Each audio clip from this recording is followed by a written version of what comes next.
In April, St. Catharines MPP Jennie Stevens put forth Bill 274, the Intimate Partners Violence Disclosure Act at Queen's Park. The bill was turned down during the second reading. Jennie, frustrating for you that it was turned down, but there's still some hope? Yes, absolutely. There's hope, Mike. You know, I talked to Minister Dunlop. We had an off-the-record meeting, and she wanted to discuss a few things that I had not really dug into as the Conservative government we're worried for. You know, so we're going to work together, and we're going to bring it back on the table in the near future. What was the sticking point from the Conservatives on this bill?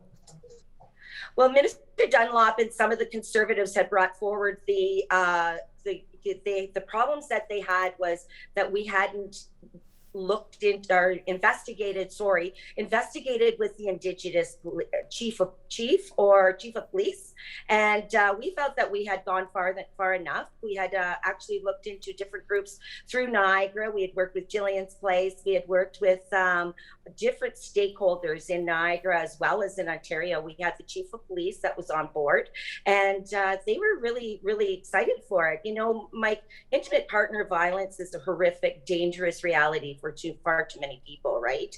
And COVID-19, really, we found during COVID-19 that isolation and stress has made it even much worse. The Ontario Chiefs of Police say that a quarter of all violence-related calls that they get are domestic partner abuse. Yes, and you know, and like I said, COVID-19 has really, really highlighted it. We can do more to empower women to protect themselves from intimate partner violence by introducing this. But this bill, it had introduced actually using a third party to help them, like Jillian's Place, that they could go to, because the big question was a lot of women are afraid to go to the police, you know, when they're in that situation. So we were introducing also another piece of the puzzle, may I say, to help women feel protected and that they could go to someone that they felt confident with going to, and that they could, and then that third partner would be able to help them with their complaint of the complainant.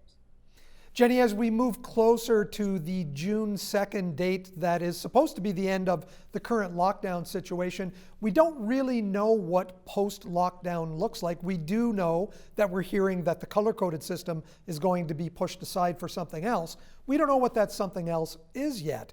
What have you heard?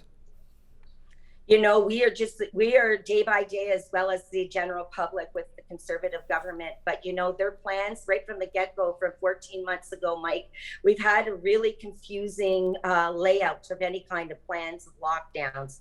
And I understand that the people in Niagara are frustrated, and especially small businesses. So the opposition, the official opposition, and our leader, Andrea Horvath, we're bringing forward some plans that, you know, the general public have been asking for. They've been asking for us to, you know, look into stay-at-home paid sick days, and we brought that forward.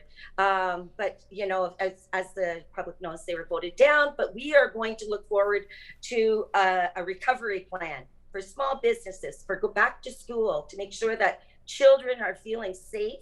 As we know, Mike, that children during the pandemic, their mental health has also been affected. So we're looking at Merritt Stiles, our critic for education, is looking towards bringing forward a plan for that, for children with mental health issues, or an outreach for them to go to.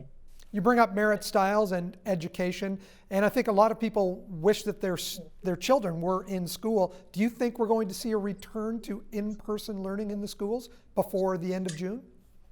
Yeah, and you know, if we go back to, if this government does have in-school learning, let's hope that it's a very safe plan and not done on the back of a napkin. Let's make sure that we have it right this time, Mike, and we'll be keeping a very close eye on that, because it's for the teachers as well as for the students to make sure that that plan is safe, and it's going back to school with proper class sizes and making sure that we don't step into a fourth wave. We don't need that, and especially for the children. That's for sure. That's for sure. Thank you very much for joining us today, Jennie.